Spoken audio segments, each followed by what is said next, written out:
ማቴዎስ ወንጌል ምዕራፍ 15 ቁጥሪ 32 ሳብ 39 ከምኡ ድማ ማርቆስ ወንጌል ምዕራፍ 6 ቁጥሪ 34 በቲ ቅንእቲ ከም ብሓድሽ ብዙሕ ህዝቢ ምስ ተኣከበ ዝብላዕ ኣይነበሮምን እሞ ነቶም ደቀ መዛሙርቱ ፀዊዑ እዞም ህዝቢ እዚኦም 3 መዓልቲ ምሳይ ገይሮም እዮም ዝብላዕ ከዓ የብሎም እሞ የደንግጹን ኣለዎ። ሓያሎ ከባታቶም ካብ ርሑቕ ዝመፁ እዮም ጾሞም ነናብ ቤቶም እንተ ኣሰናበትክዎም ኣብ መንገዲ ክሕለሉ እዮም በሎም። ደቀ መዛሙርቱ ከዓ ኣብዚ በረኻ እዚ ደኣ ነዞም ሰብ እዚኦም ዘጽግብ እንጀራ ካበይ ይርከብ ኢሎም መለስሉ። ንሱ ከዓ ክንደይ እንጀራ ኣለኩም ኢሉ ሓተቶም። ንሳቶም 7 በልዎ። ነቶም ህዝቢ ከዓ ኣብ ምድሪ ክቕመጡ ኣዘዞም። እተን 7 እንጀራ ወሲዱ ኣመስጊኑ ቆረሰ። ንደቀ መዛሙርቱ ከዓ ከቕርብሎም ሃቦም። ነቶም ህዝቢ ድማ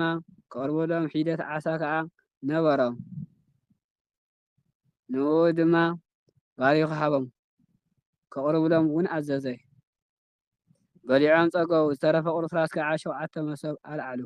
እቶም ዝበልዑ ኣስታት 4,000 እዮም። ሽዑ ከዓ ኣሰናበቶም። ድሕሪዚ ብኡ ምስ ደቀ መዛሙርቱ ናብ ጃልባ ኣትዩ ናብ ሃገር ደልማኑታ መፀ። ካልኣይ ንእስ ርእሲ ፈሪሳውያን ትእምርቲ ክርእዩ ከም ዝደለዩ ይብለና። ማቴዎስ ወንጌል ምዕራፍ 12 ቁጥሪ 38 42 ከምኡ ድማ ማቴዎስ ወንጌል ምዕራፍ 16 ቁጥሪ 1-4 ፈሪሳውያን ከዓ ወፁ እናፈተንዎ ከዓ ሰማይ ትምህርቲ ካብኡ ደልዮም ክከራኸርዎ ጀመሩ። ንሱ ድማ ብመንፈሱ ኣሕዚኑ እዚ ወለዶ እዚ ንምንታይ ትምህርቲ ይደሊ ኣሎ? ነዚ ወለዶ እዚ ትምህርቲ ከም ዘይወሃቦ ብሓቂ እብለኩም ኣለኹ በለ።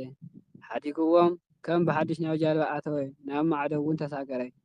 ሳልሳይ ንእስ ርእሲ ማይ ቢሑቕ ፈሪሳውያንን ሄሮድያውያንን ማቴዎስ ወንጌል ምዕራፍ 16 ቁጥሪ 5-12 ምምላእ እንጀራ ከዓ ረስዑ። ምሳታቶም ኣብ ጃልባ ብጀካ ሓንቲ እንጀራ ኣይነበሮም። ንሱ ድማ ካብ ማይ ቢሑቕ ፈሪሳውያን ካብ ማይ ቢሑቕ ሄሮድሳን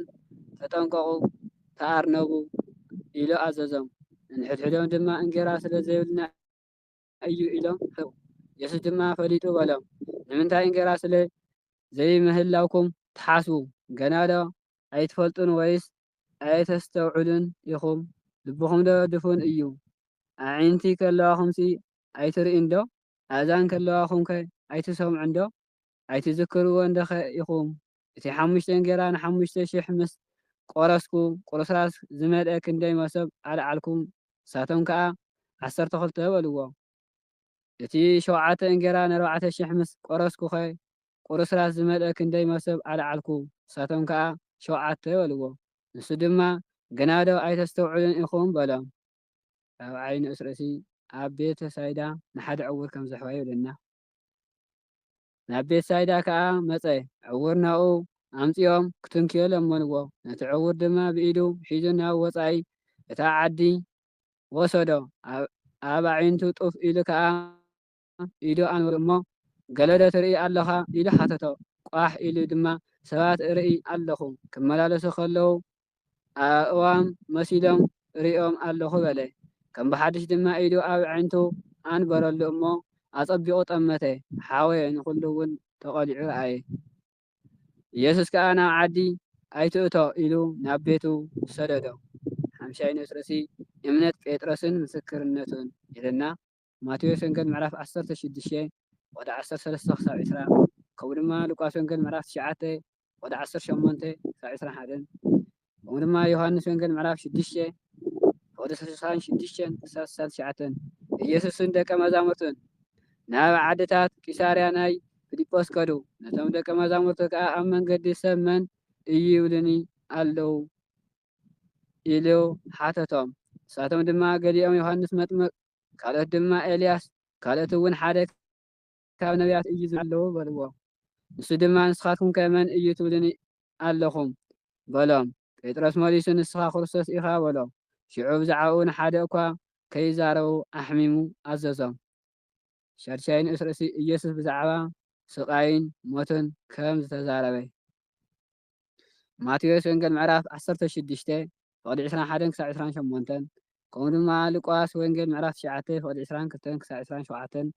ንወዲ ሰብ ብዙሕ ሓሳረ መከራ ክጸግብ ብዓበይቲ ህዝብን ሊቃውንትን ካህናት ክነዓቕን ክቕተልን ድሕሪ 3 መዓልቲ እውን ክትንስእ ከም ዝግባእ ክምህሮም ጀመረ። ነዚ ነገር እዚ ድማ ኣግሂዱ ተዛረቦም። ጴጥሮስ ከዓ ፍልይ ኣቢሉ ክጎንሖ ጀመረ። ናብ ደቀ መዛሙርቱ ግልጽ ኢሉ ርኡ ንጴጥሮስ ኣታ ሰይጣን ናይ ሰብ እምበር ናይ ኣምላኽ ኣይትሓስብን ኢኻ እሞ ካባይ ረሓቕ ኢሉ ገንሖ። ሻውዓይ ንእስ ርእሲ ንኢየሱስ ምግልጋልን ዘስዕቦ መስዋዕትነት ማቴዎስ ወንጌል ምዕራፍ 10 فقد 38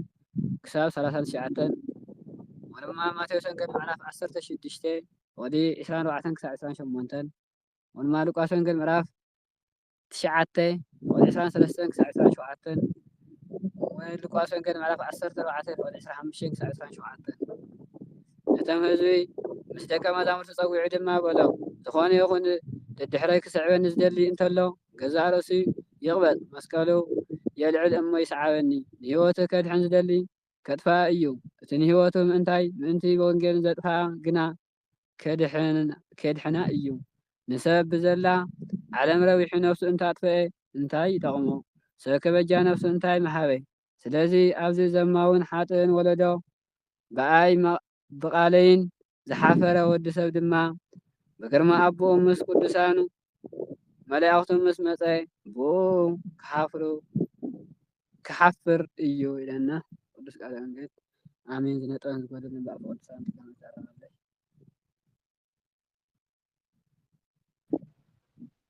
አሜን። ቃለ ሕይወት ይስማዓልና ስለ ቃሉ ናይ ተቃሉ ዕልየት ቅዱስ እግዚአብሔር አምላኽና ስሙ ዝኸበረን ዝተመስገነን ይኹን። ወንጌል ማርቆስ ምዕራፍ 8 7 ንኡሳት ክፍልታት ዝሓዘት እያ። ቀዳማይ ጎይታና ኢየሱስ ክርስቶስ ን4000 ሰባት ከም ዝመገበ፣ ካልኣይ ንጎይታና ንኢየሱስ ክርስቶስ ፈሪሳውያን ካብ ሰማይ ምልክት ከሪኦም ከም ዝሓተትዎ፣ ሳልሳይ ጎይታና ኢየሱስ ክርስቶስ ንደቀ መዛሙርቱ ካብ ማይ ብሑቕ ሄሮድሳውያንን ፈሪሳውያንን ክጥንቀቑ ከም ዘለዎም ከም ዝተናገሮም፣ ራብዓይ ጎይታና ኢየሱስ ክርስቶስ ካብ ቤተ ሳይዳ ዝመፀ ሓደ ዕውር ከም ዝፈወሰ፣ ሓምሻይ እምነት ጴጥሮስን ምስክርነቱን፣ ሻድሻይ ጎይታና ኢየሱስ ክርስቶስ ብዛዕባ መኮርኡን ሞቱን ከም ዝተናገረ፣ ሻብዓይ ንኢየሱስ ክክተል ዝኽእል ወይ ከዓ ጎይታና ንኢየሱስ ክርስቶስ ዘገልግል ሰብ ዝቕበሎ መስዋእቲ ወይ ከዓ ዝቕበሎ መከራ። ቀዳማይ ጎይታና ኢየሱስ ክርስቶስ ን4000 ሰባት ከም ዘጽገበ በቲ ቅነ እትዊ ብዙሕ ህዝቢ መሊሱ ተኣከበ ኢሉ ጎይታና ኢየሱስ ክርስቶስ ብዙሕ ተኣምር እናገበረ ስለ ዝነበረ በቲ ሰሙን እሱ ኣብቲ ተኣምራት ዝገብረሉ ዝነበረ ሰሙናት ብዙሓት ሰባት ናብቲ ጎይታና ኢየሱስ ክርስቶስ ዝነበሮ ተኣከቡ። ዝብላዕ ግና ኣይነበሮምን እሞ ጎይታና ኢየሱስ ነቶም ደቀ መዛሙርቱ ፀውዖም። እዞም ህዝቢ እዚኣቶም ናይ ጎይታ ቃል ክሰምዑ ምስ ጎይታ ክመሃሩ ድሕሪ ጎይታ ይኸዱ ነይሮም፣ ግን ምግቢ ኣይነበሮምን፣ ዝብላዕ ምግቢ ኣይሓዙን ነይሮም። እዞም ህዝቢ እዚኣቶም ኢልዎም ጎይታ ንሃዋርያት ፀዊዑ ምሳይ 3 መዓልቲ ገይሮም እዮም ምስ ጎይታ ቃሉ ክሰምዑ ትምህርቱ ክመሃሩ ተኣምራቱ ክሪኡ ዝገብሮ ዘሎ ኩሉ ነገር ክሪኡ ድሕሪ ጎይታ እናተኸተሉ 3 መዓልቶም ገይሮም ነይሮም። እዞም ሰባት እዚኣቶም ማለት እዩ ጎይታ ኣብዚ ግዜ ዝንደቀ መዛሙርቲ ፀዊዑ እዞም ሰባት እዚኣቶም እሲ 3 መዓልቲ ምሳይ ገይሮም እዮም። ዝብላዕ ከዓ የብሎምን እሞ ይሕዝኑኒ ኣለዉ። ዝብላዕ ምግቢ የብሎምን። 3 መዓልቲ ከዓ ናይ እግዚኣብሔር ቃል ክሰምዑ ድሕሪ እዮም እንዳኸዱ ነይሮም። እዚ ስለ ዝኾነ ከዓ ይሕዝኑኒ ኣለዉ ኢሉ ንሃዋርያት ነገሮም። ካብኣቶም ገሊኣቶም ካብ ርሑቕ ዝመፁ እዮም።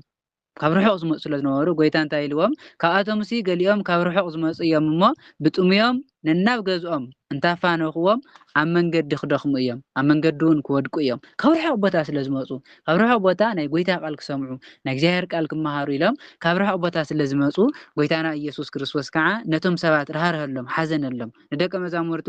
እዞም ሰባት እዚኣቶም ካብ ርሑቕ ቦታ ስለ ዝመፁ ካብ ርሑቕ ቦታ እውን መፂኦም 3 መዓልቲ ምሳይ ስለ ዝቐነዩ ዝበልዕዎን ዝሰትይዎን የብሎምን። ሕዚ ድማ ንሶም ዝበልዕዎን ዝሰትይዎን ንኽረኽቡ ኣነሲ يحللهم يحزنون إيام إلى قويتا كيدون عدهم كيبلمون روحوا يعدم أمن قد خيدهم خيودكم أنتي بتومياتهم كسدهم سي أقبل يكونن خسدهم أيدلن يزدل قويتانا يس كريستوس أقدمو ناجزير قال زدلي ناجزير منغست زدلي سب كل ነገር ከካናውንልዩ ሁሉ ነገር ከሳخعልዩ ለኹም ተዛረበ ጌታና ኢየሱስ ክርስቶስ ቃሉ ስለዝተማሩ ትምርቱ ስለዝሰምዑ ተአምራቱ ስለዝረአዩ ብዛዕባ ስጋዊ ምግቦምውን ሓሲብሎም ብዛዕባ ስጋዊ ድልየቶምውን ሓሲብሎም ብጥምያቶም ክሰደም አይደለን እዚ ዝደም ዘለን ደቀ መዛሙርቱ ዝኹም ሃዎም ምግብ ሃዎም ኩሎም ስለዝደለየ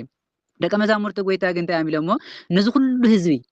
ጎይታ እንታይ ዝሎም ዘሎ ብጥምያቶም ክሰደም አይክእልን ዝብላዕ አምጽሎም ዝብላዕ ሃዎም ይዝሎም ዘሎ ናይ ጎይታ ጥያቄ ከምኡይኒ ደቀ መዛሙርቱ ጎይታ ግን እንታይ አሚሎም ኣብዚ ግዜ ነዚ ኩሉ ህዝቢ እዚ ኣብ ዝበረኻስ ነዚ ዝጽግብ እንጀራስ ነዚ ህዝቢ ዝጽግብ እንጀራስ ካበይ ክርከብ ይኽእል አበይ ክንረክብ ይኽእል መንከ ነዚ ኩሉ ዝጽግብ ምግቢ ካምታይ ክንረክብ ንኽእል አበይ ክንረክብ ንኽእል ኢሎም ንጎይታ መለሱሉ ሐዋርያት ኣብዚ ግዜ ዝያስተውዕልዎ ሓደ ዓብይ ነገር ኣሎ ምክንያቱ 5 እንጀራ ባሪኹ ን5000 ሰባት አጽጊው ነይሩ ጎይታ ባዕሎም መስሊፎም ነይሮም ብ5 ዓሳን ብ2 ዓሳን ብ5 ህብስትን ብ2 ዓሳን ይቅርታ ጎይታና ኢየሱስ ክርስቶስ ነዚኣተን በሪኹ ን5000 ዝኣኽሉ ሰባት አጽጊው 12 መሶብ ሙሉእ አልዒሎም ነይሮም እዚ ረሲዖም ነይሮም ሐዋርያት እንታይ ኩሉ ነይርዎ ኣብዚ ግዜ እዚ ባርሲ ክንድዚ ዝኣክል ምግቢ ኣለና ነዚካ ከምቲ በቀዳማይ ባሪኽካ ን5000 ዝኣኽሉ ሰባት ዘጽገብካ ሕዝውን በት መንፈሳዊ በረከትካ ባሪኽካ አጽግቦ ኩሉ እቲ ናይ ጎይታ ተአምር ናይ ጎይታ ኃይሊ ክዝክሩ ይግብኦም ነይሩ ሐዋርያት ግን ኣብዚ ግዜ እዚ እንታይ አሚሎም ነዚ ኩሉ ህዝቢ እዚ ኣብ ዝበረኻ ዝስ ካብ ምንታይ ኣምፂና ኢና ክነጽግቦ ከምንታይ ኣምፂና ኢና ክንምግቦ ኢሎም ንጎይታና ኢየሱስ ክርስቶስ መለሱሉ ጎይታ ግን ኣብዚ እንታይ ኢልዎም እንደይ ዝኣክል እንጀራ ኣለኩም ኢላ ሓቲትዎ ምክንያቱም 7 እንጀራ ኣለና ሐዋርያት ብቅድም ኣብ መጀመርያ ግዜ ብ5 እንጀራ ን5000 ሰብ አጽጊው ነይሩ ሕዚ ግን 7 እንጀራ እዮም ሒዞም ዘለዉ 7 እንጀራ ኣለዋና ነዚኣተን ባሪኽካ አጽግቦም ኩሉ ይግብኦም ነይሩ ግን ሐዋርያት ነቲ ተአምር ነቲ ዝተገበረ ኃይል ነቲ ዝተገበረ ተአምር እንጊዖም ነይሮም እምበኣርሲ ካብ ምንታይ ኣምፂና ኢና ክንምግቦም ምስበሉ ጎይታ ክንደይ እንጀራ ኣለኩም ኢሉ መሳሓተቶም 7 እንጀራ ኣለዋና ኢሎም መለሱሉ ነቶም ህዝቢ ድማ ኣብቲ ምድሪ ክቕምጡ ጎይታ ኣዘዞም ኣብቲ ዝነበሮ ቦታ ኣብቲ በረኻ ኮፍ ኩሉ ምእንቲ ኣዘዞም ነተን 7 እንጀራ ሒዙ ግና ኣመስጊኑ ቆሪሱ አመስጊኑ እግዚአብሔር አምላኩ አመስጊኑ ክንበልን ከለና በሰብነቱ ማለት እንበር ጎይታና ኢየሱስ ክርስቶስ በዓሉ ተመስጋን እንበር አመስጋና ይኮነን በሰብነቱ ከምሰብ ምዃኑ ግን ናይ ሰብ ስራሕ ስለዝሰርሕ ንሕናውን ከምኡ ዘለ ስራሕቲ ክንሰርሕ ከም ዘለና ንምርዳ አመስጊኑ ቆሪሱ ንደቀ መዛሙርቱ ካቅርቡሎም ምእንቲ ነቶም ህዝቢ እንት ካቅርቡሎም ንደቀ መዛሙርቱ ሃዎም ቶም ደቀ መዛሙርቱ ከዓ ነቶም ህዝቢ አቅረቡሎም ቁሩብ ዓሳውን ነበሮም ቁሩብ ዓሳ ቁጥሮም አይተፈለጡን ምዕራፍ 6 ዝነበሩ 2 ዓሳታት ከም ዝነበሩ ተገሊጾም ኣለው ኣብዚ ግን ቁሩብ ዓሳውን ነይሩ በዝሖ ክንደይን ምዃኑ አይፍለጥን ነቲ ቁሩብ ዓሳን ነቲ 7 እንጀራን ባሪኹ ቆሪሱ ደቀ መዛሙርቱ አሰልፍሎም ሃዎም ኢሉ ሃዎም ደቀ መዛሙርቱ ከዓ ከምቲ ዝኣዘዞም አቅረቡሎም ነቲ ቁሩብ ዓሳውን ባሪኹ ከቅርቡሎም ኣዘዝ ነተን ቁሩብ ውሕዳት ዝተሃለ ዓሳታት ልክዕ ከምቲ ህብስቲ ነተን 7 እንጀራ ኣመስጊኑ ዝባረኽ ነዘን ቁሩብ ዓሳውን ኣመስጊኑ ባሪኹ እዚ እውን ከቅርብዎም እንቲ ነቶም ሰባት ምእንቲ ክህብዎም ጎይታና ኢየሱስ ክርስቶስ ኣዘዞም በሊዖም ጸገቡ ቶም ህዝቢ ከዓ በሊዖም ጸገቡ መጀመርያ ናይ ነብሶም ምግቢ እንዳተመገቡ 3 መዓልቲ ዝኣክል ድሕሪ ጎይታ ቃል እግዚአብሔር እናሰምዑ ኃይሊ ተአምር እናርኣዩ ድሕሪ ጎይታ ተኸቲሎም ነይሮም ሕዚ ድማ ስጋዊ ምግብን ጎይታ ኣዳለወሎም መንፈሳዊ ምግቢ ደልይውሎም መንፈሳዊ ምግቦም ተመጊቦም ትምህርቶም ተማሂሮም ሕዚ ድማ ናይ ስግኦም ምግቢ ከዓ መንፈሳዊ በረከት ኣዘጋጀወሎም ባሪኹ ቆሪሱ ሃቦም እቶም ህዝቢ ከዓ በሊዖም ጸገቡ ዝተረፈ ቁርስራስ ከዓ 7 መሶብ ሙሉእ አልዓሉ ናይ ጎይታ ኃይሊ ናይ እግዚአብሔር ኃይሊ መጀመርያ ካብ 5 እንጀራ 12 መሶብ ትርፍራፍ አልዒሎም ነይሮም ሕዚ ድማ ካብ 7 እንጀራ 7 መሶብ ሙሉእ ዝተረፈ አልዓሉ እቶም ዝበልዑ نتي مجبي نتن شوعت قرب عسان نتن شوعت انجراتاتن تمجيوم صقيوم زترفو سبات مالتي تم زولعو سبات أستات 4000 زأخذ سبات نيرة مالت 4000 زأخذ سبات نيرة 4000 زأخذ سبات زون بزيكا نستن قالعني أودات رحم تقصيرهم زلوا 4000 زأخذ أودات قطر زي لنا نستن قطر زي ولهم هساونتن تمجيوم كم شوعت انجرا شوعت مسو ملوء تلعله شو عندما قويتانا نخخدو أفانهم بطمياتهم كخدو አይደልን ኣብ መንገዲ ክወድቁ እዮም ክደኽሙ እዮም ሕዚ ዝብላዕ ነገር ሃዎም ኢሉ ስለ ዝነበረ ጎይታ ናይ ነፍሶም ምግቢ ኢለ ትምህርቶም ምሂሩ ተኣምራት ሓይሊ ገይሩሎም ናይ ስግኦም እውን ምግቢ ከይደኽሙ ምእንቲ ስጋዊ ምግቢ እውን መጊቡ መንፈሳዊ በረከት ኣበርኪቱ ኣብሊዑ ኣፅጊቡ ሽዑ ንዓዶም ንኸዱ ኣፋነዎም ድሕሪ እዚ ምስ ደቀ መዛሙርቱ ናብ ጃልባ ደይቡ ናብ ሃገር ድልማኑታ استوحالت ويكع مجدول نتوالت نبتوع نبز عد زيا كده تا دلمانوتا تهايلا زلا ناي مريم مجدلاويت عديا قويتانا يسوع كريستوس نزوم زبزياتهم بخمسة عينات منفساوي بركات باريخو قريسو أصغيو نتوم هزون أسنابيتو مسدك مزامرتو ناب دلمانوتا استوحالت عدي كده إلو أبزا قدامي تخفل زي أنا مهارة مرتي قدامي نجر قويتانا يسوع كريستوس نحنا منفساوي نجر كنحسب كلنا ناتو قال كنسمع كلنا ناتو قال كنمهر كندل خلنا نسو خع اذن دلي نجر كم زدالولنا كم ززجاجولنا لك يعناتهم سوات كم ززجاجولهم كم زهاوم باريخ قاريسو خمسة صقوم قويتاناون ازز قوره تأمر نعناون كم زقبرلنا كنأمن كم زلنا ياتمرنا بحسيرو ابزي ان مهارو منفساوي بركه قويتانا يسوع كريستوس شو عتن جرا باريخو ن 4000 حسابات كم زقبه كافتنا شو عتن جرا دما شو عتن مسو ملو كم زتلعه ياتردنا زقدامي تخفلي مالتي قال اي تخفلي فريساويان كابويتانا يسوع كريستوس ملكت كم زحتتو ملكت كاريوم خمس دلايو فريساويان ناوغويتانا نا يسوع كريستوس مسيوم خكاراغرو جمرو كفتنوون كاب سماي ملكت ارينا الم دما طيقوا ويلو فريساويان دحر غويتا كل غزي انداخدو يفتنوو انقفاتات يقرولو طياقيتات يطيقوا نيرم تزطيقوا زنور طياقي خا كامنو كفلطو كردو دليم تيكونو كفتنو انقفات خغورو فتنا فتينو نغويتا خاودقو حسيوم يمزغورو نيرم ግን ጎይታ ዝወድቕ ዘይኮነስ ዝወደቁ ዘልዕል ኣምላኽ ነይሩ ዝወደቁ ዘልዕል نعاتهم كالعل نعاتهم كدحن زمص املاح امبر بتناتهم عنقفات بتناتهم فتنا زودق املاح ايكونن فريساويان ابز غزي زنتا ام غيرم كاب سماي ملكت رينا كابخاسي كاب سماي ملكت كرئي ندللنا ملكت رينا يلم طيقوا لك خمت موسى كاب سماي منا زورده خاكوخحون ماي زفلقه ግዙፍ ዝኾነ ዝርእ ነገር ዝገበረ ንስኻውን ከምኡ ዘለ ነገር ጌርካ ሪኤና ከም ነቢያት ኣቦታትና ጌርካ ሪኤና እዮም ዝሉ ዘለው ፈሪሳውያን ግን ዘስተውዕሉ ኮይኖም እምበር ካብኡ ዝበልጥ ተኣምር ጎይታና ኢየሱስ ክርስቶስ ብዙሕ ገይሩ ነይሩ ጎይታና ኢየሱስ ክርስቶስ ሕሙማት ድሒኑ ኣጋንንት ውፅኡ ሙታን እውን ተስኡ ብዝባን መሓረውን ከይድ ነይሩ ካብዚ ዝበልጥ ተኣምር ካብዚ ዝበልጥ ትምህርቲ يلن فريساويان ግን ነዚ ከስተውዕሉ ነዚ ከይተረዱ ንምርዳእ ዘይኮነ ተሓሳቦም ልክ ከምናይ ሙሴ ዝገብር እንተኮይኑ በትክክለኛ ነብይ ድሕር ዘይገብር ኮይኑ ግን ትክክለኛ ነብይ ኣይኮነን ንማዓሎም ንኻሊ ፈተና ንምድላይ መፅኦም ስለ ዝነበሩ ጎይታና ኢየሱስ ክርስቶስ ግና ብመንፈሱ ንሓዘነ ማለት ናይቶም ሰባት ክፍኣት ናይቶም ሰባት تفتنهم تزمصوا زلو تحساهم ناتهم ነገር ሪኡ ጎይታና ኢየሱስ ክርስቶስ በመንፈሱ ሓዘነ ማለት ልባዊ ዝኾነ ሓዘን ኣሎ ናቶም ስሕተት ናቶም ጥፍኣትሲ ክንደይን ክፉእ ምዃኑ ጎይታና ኢየሱስ ክርስቶስ ሓዘነ ዝሕዝኖ ዘሎ ሓዘን ጎይታና ኢየሱስ ክርስቶስ ከም ሰብነቱ ናይ ሰብ ሓዘን ስለ ዝስምዖ ዞም ሰባት እዚኣቶምሲ ክንደይን ክፍኣት ዘለዎም ንጽቡቕ ነገር ዘይጓዩስ ንኽፍኣት ክንድዚ ይጓዩ ኢሉ እዩ ዝሓዝነሎም ዘሎ ጎይታ እንደ ሓዘነ ድማ እንታይ ኢሉ እዚ ትውልድ እዚ ንምንታይ እዩ ምልክት ዝደሊ ንምንታይ እዩ ምልክት ዘሎ ነዚ ትውልድ እዚ ملكت كم زي وهاو بحق بلكم الله نزي تولد زي ملكت كم زي وهاو ملكت كم زي يكبر له بحق بلكم الله ጎይታና ኢየሱስ ክርስቶስ ኣብ ማቴዎስ ወንጌል ምዕራፍ 16:4 ነዚ ክፉእን ዘይኣምንን ትውልዲ ምልክት ይደሊ ኣሎ ዘይካ ምልክት ዮናስ ከዓ ካሊእ ምልክት ኣይግበረሎምን ከምቲ ዮናስ ኣብ ከርሲ መቃብር ኣብ ከርሲ ዓሳ 3 መዓልትን 3 ለይትን ዝፀንሐ ወዲ ሰብ እውን ኣብ ከርሲ ምድሪ 3 መዓልትን 3 ለይትን ክፀንሕ እዩ ኢሉ ገሊፅሎም ኣብዚ ግን እንታይ ኢሉ ጎይታሲ ጎይታ ነዞም ሰባት እዚኣቶም ሲ እዞም ዓመፀኛታት ዝኾኑ ትውልድታት ዘይኣምኑ ዘመውቲ ዝኾኑ ትውልድታት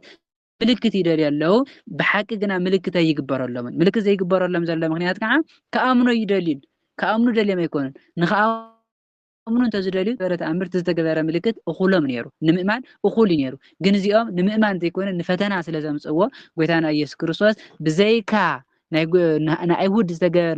መምሃራን ሕግን ፈሪሳውያንን ነቶም ሊቃነ ካህናት ዝተገበረት ፍልይቲ ተኣምር ጎይታ 3 መዓልትን 3 ለይትን ኣብ መቃብር ሓዲሩ ምትስኡ እዚኣ እታ ግዝፍቲ ትርአ ተኣምር ዝተገበረተሎ እምበር ካሊእ ተኣምር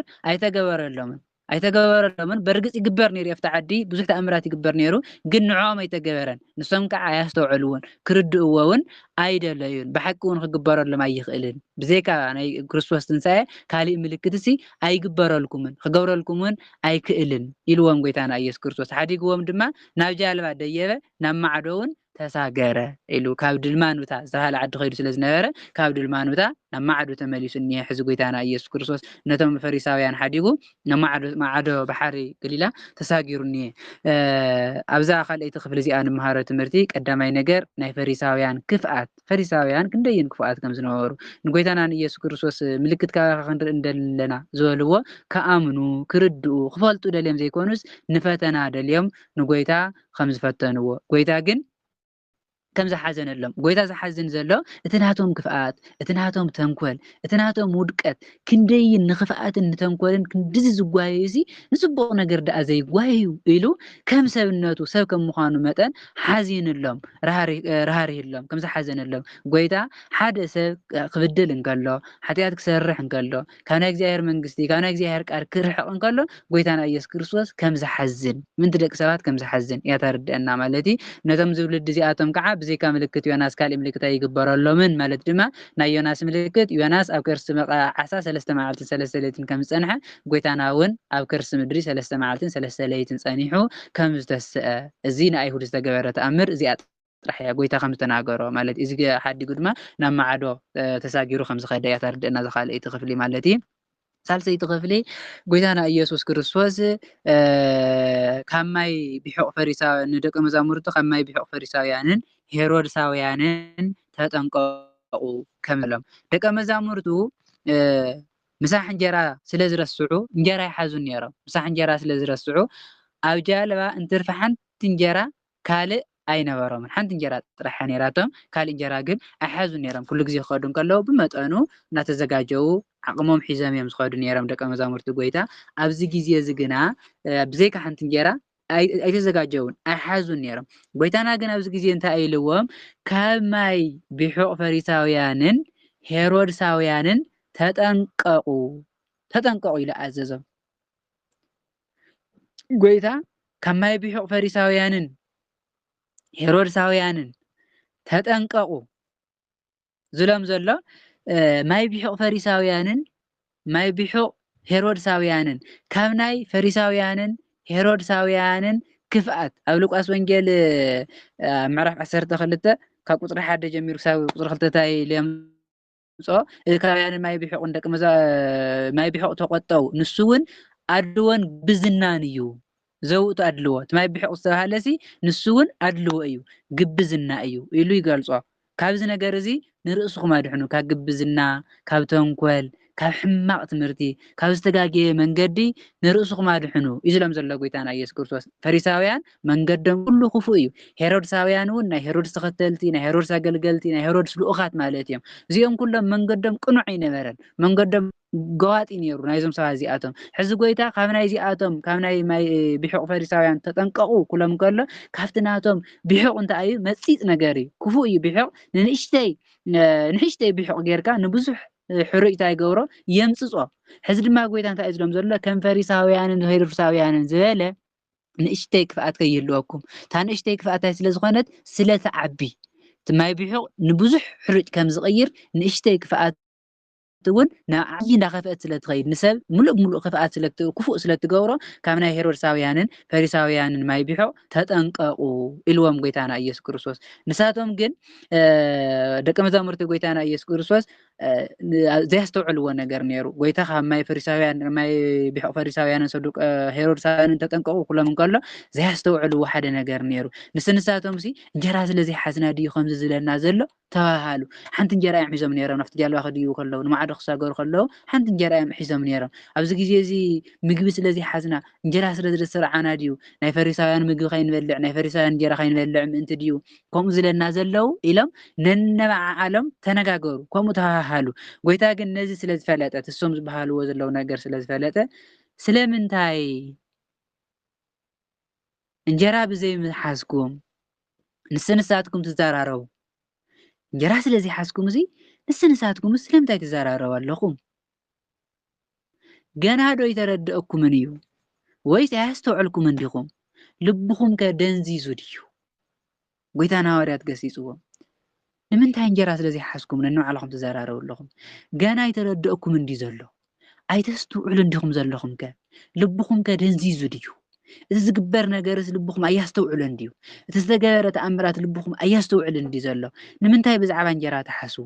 ኣነ ዝብለኩም ዘለኹ ነገርስ ብዛዕባ ካሊእ ምዃኑ ዘይትርድእዎ ዘይተስተውዕልዎ ብዛዕባ እንጀራ ከም ዘይኮነስ ዘይተስተውዕሉ ንምንታይ ልብኹም ተሸፊኑ? ሐዋርያት ልቦም ተሸፊኑ ልቦም ተጋሪዱ ነይሩ። ኣብዚ ብዛዕባ እንጀራ ከም ዘይኮነ ጎይታ ግልጽ እዩ። ሓንቲ እንጀራ እኳ ሒዞም እናሃለዉ ዋላ እኳ እንተዘይሓዙ ንስኻ ባዕልኻ ኣርኪትካ ክትምግበና ትኽእል ኢኻ ዝብል መልሲ ካብ ሐዋርያት ዝፅበ ነይሩ። ብዛዕባ እንጀራ እኳ ዋላ እንተዝኸውን ግን ኣብዚ ጎይታ ዝብል ዘሎ ብዛዕባ ናይ ሄሮድሳውያንና ፈሪሳውያን ክፍኣትን ተንኮልን ካብኡ ረሓቑ እዩ ዘሎ እምበር ናቶም እንጀራ ይትብልዑ ምስኦም ኣይትመገቡ ኣይበለን። ንምንታይ ከምዚ ተስተውዕሉ? ንምንታይ ኢኸ ልብኹም ደንዚዙ ክሳብ ሕዚ ልብኹም ደንዚዙ ዘሎ ኢሉ ገሰጾም። ዓይኒ እንተለኩም ኣይትሪእን ዶ? ልክዕ ንኣይሁድ ዝተዋሃበ ተግሳጽ ንሐዋርያት እውን ገሲጽዎም ጎይታ እዝኒ እንተለኩም ከ ኣይትሰምዑን ዲኹም? ኣይትዝክሩን ዲኹም? ብዓይኖም ይሪኡ ኣለዉ ትዝግበር ተኣምር፣ ብእዝኖም እውን ይሰምዑ ኣለዉ። ግን እንታይ ኮይኖም ረስዕቲ ኮይኖም ሐዋርያት ኣይዘከርዎን። ንምንታይ ትርስዕዎ? እቲ ብዓይንኹም ዝረኣኹሞ እቲ ብእዝንኹም ዝሰማዕኹሞ ተኣምራትስ ንምንታይ ትርስዑ? ንምንታይ ትርስዑ ኣለኹም? ንምንታይ ዘይተስተውዕሉ? ንምንታይ ልብኹም ተሸፊኑ ልብኹም ደንዚዙ ዘሎስ ንምንታይ እዩ ኢሉ ንሐዋርያት ገሰጾም። እቲ 5 እንጀራ ን5,000 ምስ ቆረስኩ ቁርስራስ ክንደይ ዝኣክል መሶብ ኣልዒልኩም? ክንደይ ዝኣክል መሶብ ኣልዒልኩም ኢሉ ምስ ሓተቶም 12 ኢሎም መሊሶምሉ። 5 እንጀራ ን5,000 ሰብ ቆሪሰ ባሪኸ ምስ ሃብኩ እዞም 5,000 ሰባት ተመጊቦም ፀጊቦም ድሕሪኡ ዝተረፈስ ክንደይ መሶብ ዲኹም ዘልዕልኩም ኢሉ ሓተቶም። 12 መሶብ ኢሎም መለሱ። እቲ 7 እንጀራ ኸ ን4,000 ሰብ ምስ ቆረስኩ ባሪኸ ምስ ሃብክዎም ክንደይ መሶብ ዲኹም ዘልዕልኩም ኢሉ ካልኣይ ሓተቶም። ሽዑ እውን 7 መሶብ ኣልዒልና ኢሎም መለሱ። ጎይታ እንታይ ኢልዎም? ስለምንታይ ደኣ ዘይተስተውዕሉ? ካብ 5 እንጀራ 12 መሶብ፣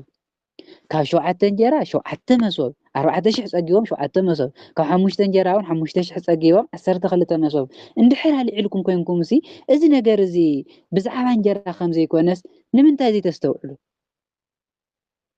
ብዛዕባ እንጀራ ኣይኮነን ዘውግዕ ዘሎ ጎይታ፣ ብዛዕባ ናይ ፈሪሳውያን ስንፍና፣ ብዛዕባ ናይ ፈሪሳውያን ግብዝና እምበር ብዛዕባ እንጀራ ኣይኮነን ዘውግዕ ዘሎ። ንምንታይ ደኣ ዘይተስተውዕሉ? እዚ ክብለኩም ከለኹ ብዛዕባ እንጀራ ከም ዘይኮነ ብዛዕባ ምስ ፈሪሳውያን ምብላዕን ዘይምብላዕን ከም ዘይኮነ ዘይተስተውዕሉ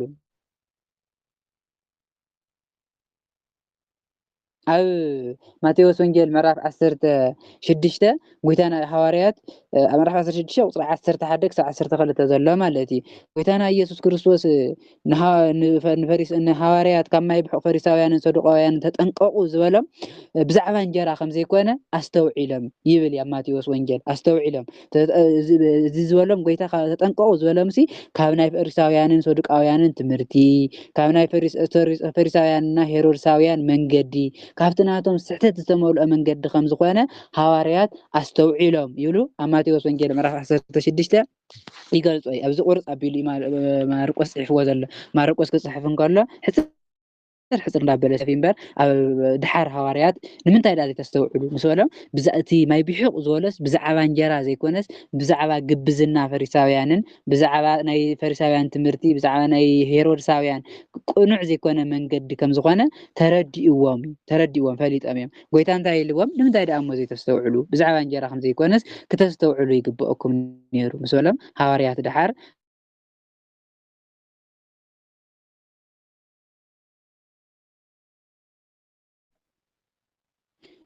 ምስ ጎይታና ምስ ኢየሱስ ክርስቶስ ናብ ማዕዶ ክሳገሩ ከለው ህብስቲ እንጀራ መሓዝ ከም ዝረስዑ ሓንቲ እንጀራ ጥራሕ ሒዞም ከም ዝነበሩ ጎይታና ኢየሱስ ክርስቶስ ካብ ማይ ቢሕቕ ፈሪሳውያንን ሄሮድሳውያንን ተጠንቀቁ ከም ዝበሎም እዚ ግን ማይ ቢሕቕ ፈሪሳውያንን ሄሮድሳውያንን ተባሂሉ ዘሎ ምግቢ ወይ ከዓ እንጀራ ዘይኮነ ካብ ናይ ፈሪሳውያን ናይ حسد تمرتي كابناي فريساويان ናይ ሓሰት ቅድስና ሓስዮም ቅዱሳት ይናዝሉ ሓስዮም ኣቦታት ይናዝሉ ሓስዮም መምሃራን ይናዝሉ ካብኣቶም ረሓቁ ንስኻትኩም ከምኦም ከይትኾኑ ሓቀኛታት መምሃራን ኩኑ ሓቀኛታት ኣቦታት ኩኑ ሓቀኛታት ኮይንኩም ተረኸቡ ኢሎም ዘሎ ጎይታና ኢየሱስ ክርስቶስ እቲ መጽእ ክፉእ ዝኾነ ነገር ካብኣኻትኩም ረሕቅዎ እቲ ክርዳድ ዝኾነ ሕማቅ ትምህርቲ ካብኣኻትኩም ረሕቅዎ ንእሽተይ ማይ ቢሕቕ ንብዙሕ ሓርጭ ከም ዘውቅዖ ንእሽተይ ስንፍና ንእሽተይ ግብዝናውን ኣብ መንጎኹም እንተሃልያ ጽቡቕ ኣይትኸውንን እሞ ካብዚ ረሓቅዎ ካብዚ ተጠንቀቁ ትናቶም ስንፍና ትናቶም ግብዝና ከይሕዘኩም ተጠንቀቁ እዩ ኢሉ ጎይታ እምበር እንጀራ ይተሓዙ ከም ዘይበለ ያተርድአና ማለት እዩ ሃዋርያት ግና ነዚ ነገር እዚ كم زي استوعلوا بزعان انجرا سلازي حزنا دي كم زلنا زل لهم نعالتهم كم استزاروا قيتنا يسوع كريستوس كن كم زقسصهم نراهم ايتردوا نسمعهم ايتستوعلوا ايتذكروا يلو كم زقسصهم تتامر خبرن كله بعينهم ريهم باذنهم سميعهم سلازنور قيتا كم زيلو زقسصهم زله دحار كن حواريات مسقسصهم لمنتا يتستوعلوا يلهم مسقسصهم كم زتردهم يتردنا ابز خان حنا كنستوعلوا زقبا حواريات تناغزاهر حيلي تقولنا ايت كنت تغبر ነገር ዝገብሮ ዝነበረ ነገር ይርስዕዎ ነይሮም ዝርስዕዎ ዝነበሩ ከዓ መንፈስ ቅዱስ ብሙሉ ገና ዘይወረደሎም ስለዝነበረ መንፈስ ቅዱስ ወረደሎም ድሕሪ ጎይታና ኢየሱስ ክርስቶስ ካብ ዝኣርግ ድሕሪ 10 መዓልቲ መንፈስ ቅዱስ ወሪድሎም እምበር ቅድሚኡ መንፈስ ቅዱስ ኣይተመልኡን ነይሮም ደካማታት እዮም ነይሮም ይጠራጠሩ ነይሮም ይኽሕዱ ነይሮም ይርስዑ ነይሮም ድሓርዮም ፍጹማት ዝኾኑ ንሕና ግን እቲ ንሃዋርያት ዝተወሃበ መንፈስ ቅዱስ ኣባና ኣሎ ኣባናውን ወሪድሎ ንሕና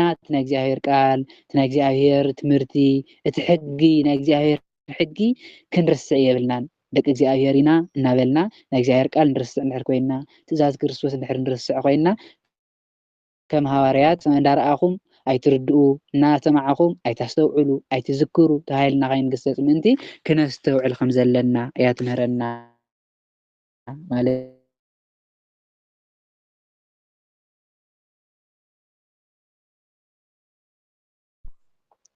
ቤተሳይዳ አዲ ጴጥሮስን እንድርያስን ያ ጎይታና ኢየሱስ ክርስቶስ ናብ ቤተሳይዳ ናፍታ ቤተሳይዳ ዝተሃለት ዓዲ ምስከደ ምናኡ ምስ መጹ በሕር ተሻጊሮም ናኡ ምስ መጹ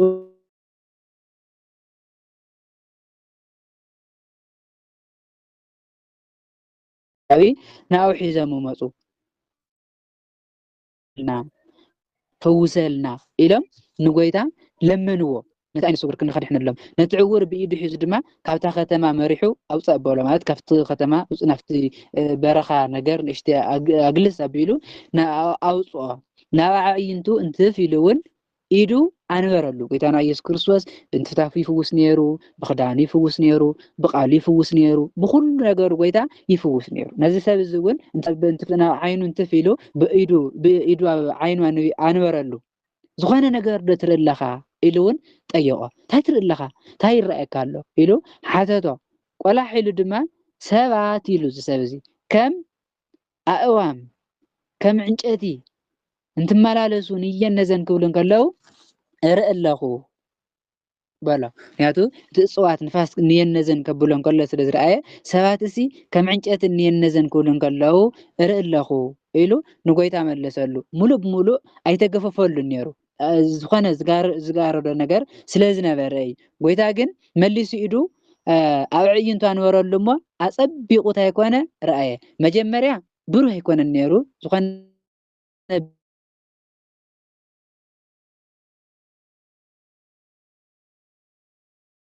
ኮይኑ ተረኣዮ ኩሉ ነገር ክርኢ ከኣለ መጀመርያ ብደንቢ ክርኢ ኣይከኣለን ንእሽተይ ነገር ርእዩ ነይሩ ንእሽተይ ብርሃን ነገር እፅዋትን ሰብን ኣይፈልን ነይሩ መጀመርያ ድሓር ንኻልኣይ ግዜ ጎይታና ኢየሱስ ክርስቶስ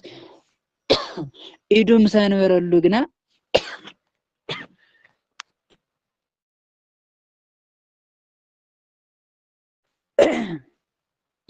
ንኻልኣይ ግዜ ኢዱ ምስ ኣንበረሉ ጎይታና ኢየሱስ ክርስቶስ ግን ኣፀቢቑ ክርኢ ከኣለ ፍፁም ብርሃን እውን ረኣየ ጎይታና ኢየሱስ ነዚ ሰብ እዚ ናብ ዓደይ ትእቶ ናብ ዓድኻ ይትኺድ ኣብ ከተማ ድማ ንሓደ ሰብ ከይትናገር ኢሉ ናብ ገዝኡ ሰደዶ እዚ ከይትናገር ዝሎ ዘሎ ቤተሳይዳ ኣብ እስራኤል ከባቢ ስለ ዝኾነት ኣብኡ ፈሪሳውያን ሊቃነ ካህናት ኣይሁድ ኣብኡ ከባቢ ስለ ዘለው እቲ ነገር ክስማዕ ስለ ዘይደለየ ፈሪሳውያንና ሊቃነ ካህናት ሰሚዖም ዕንቅፋት ከየልዕልሉ ስለ ዝደለየ ንዓድኻ ናብ ዓድታት ናብ ዓደይ ትእቶ ናብ ከተማ እውን ከይድካ ንማንም ሰብ ኣይትናገር ኢሉ ናብ ገዝኡ ሰደዶ ኣሰናበቶ ኢሉ ኣብዛ 4ይ ክፍሊ እዚኣ ንመሃሮ ትምህርቲ ድማ ጎይታና ኢየሱስ ክርስቶስ ናብ ቤተሳይዳ ምስ ከደ ሓደ ዕውር ዝነበረ ሰብ ከም ዝሐወየ ከም ዝፈወሰ ነቲ ሰብ ክሕውየ ለሚኖ እሞ ጎይታና ኢየሱስ ክርስቶስ ድማ እንትፍ ኢሉ ኢዱ ኣንቢሩ ከም ዝፈወሰ ጎይታና ኢየሱስ ክርስቶስ ብንትፍታፍ ይፍውስ ነይሩ ብክዳኑ ብጫፍ ክዳኑ ይፍውስ ነይሩ ብቃሉ ይፍውስ ነይሩ ብኩሉ ነገሩ ጎይታና ኢየሱስ ክርስቶስ ይፍውስ ነይሩ ነዚ ሰብ እዚ ድማ ብንትፍታፍ ገይሩ ፈዊስሉ መጀመርያ ኢዱ ኣንቢሩሉ እንታይ ትርኢ ኣለካ ኢልዎ ንእሽተይ ዝኾነ ነገር እፅዋት ከም ሰባት ከም እፅዋት እንትመላለሱ ይርኢ ኣለኹ ኢሉ ዝሪኦ ዘሎ ነገር ሰብዲ እፅ ምዃኑ ኣይፈልጥን ነይሩ ዝኾነ ግን ሕልውሉ ዝብል ነገር ይርኢ ነይሩ ካልኣይ ግዜ ኢዱ ምስ ኣንበረሉ ጎይታና ኢየሱስ ፍፁም ብርሃን ከም ዝረኣየ ጎይታና ኢየሱስ ክርስቶስ ከዓ ነዚ ሰብ እዚ ንማን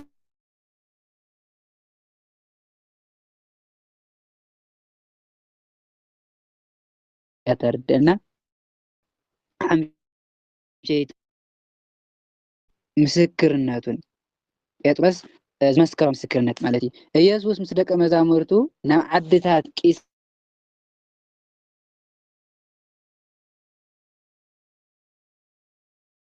ዝተባሃለት ዓዲ ከደ ናብኡ ኸይዱ ናብ ቂሳርያ ዝተባሃለት ዓዲ ኸይዱ ኣብ መንገዲ ድማ ነቶም ደቀ መዛሙርቱ ንሃዋርያት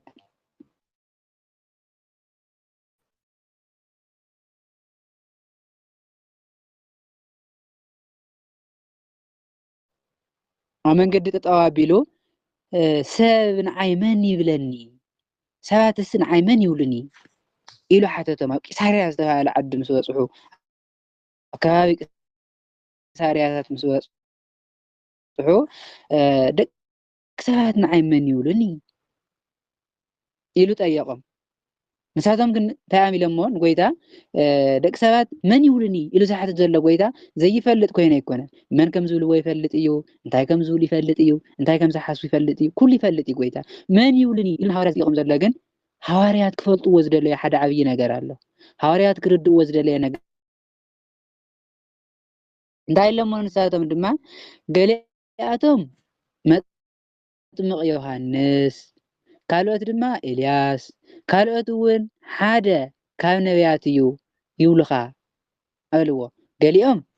ዮሃንስ መጥምቕ ገሊኦም ኤልያስ ገሊኦም እውን ኤርምያስ ገሊኦም ከዓ ካብ ነቢያት ሓደ ይብሉኻ ኢሎም መለሱሉ ጎይታና ኢየሱስ ክርስቶስ ኣርባዕተ ቦታ እንክርዮም ነይሮም ኤልያስ ዝብልዎ ነይሮም ዮሃንስ መጥምቕ ዝብልዎ ነይሮም ኤርምያስ እውን ዝብልዎ ነይሮም ካብ ነቢያት ሓደ እውን ክኸውን ይኽእል እዩ ዝብሉ ሰባት ነይሮም እዚ ሃዋርያት ከዓ ነዚኦም ዝኣምኑ መን ይኸውን ዮሃንስ መጥምቕ ድዩ ኤልያስ ይኸውን ኤርምያስ ይኸውን ወይ ከዓ ካብ ነብይ ሓደ እዩ ዝብል እምነት እዩ ዘለዎም ሃዋርያት እውን እምበር ክርስቶስ ወዲ እግዚኣብሔር ምዃኑ ኣይኣምኑን ወዲ እግዚኣብሔር ምዃኑ እውን ኣይተረድኦምን ኣይፈለጡን ዘለው ጎይታ ግን ከርድኦም ስለ ዝደለየ መን ይብሉኒ ኢሎም ሓተቶም ከምዚኦም ዝብሉኻ ኢሎም መለሱሉ ጎይታ ግን እሺ ንሳቶም ከም ይብሉኒ ኤልያስ ይብሉኒ ዮሐንስ መጥምቅ ይብለኒ ኤርምያስ እውን ይብለኒ ካብ ነቢያት ሓደ እውን ይብለኒ ንስኻትኩም ከ መን ትብሉኒ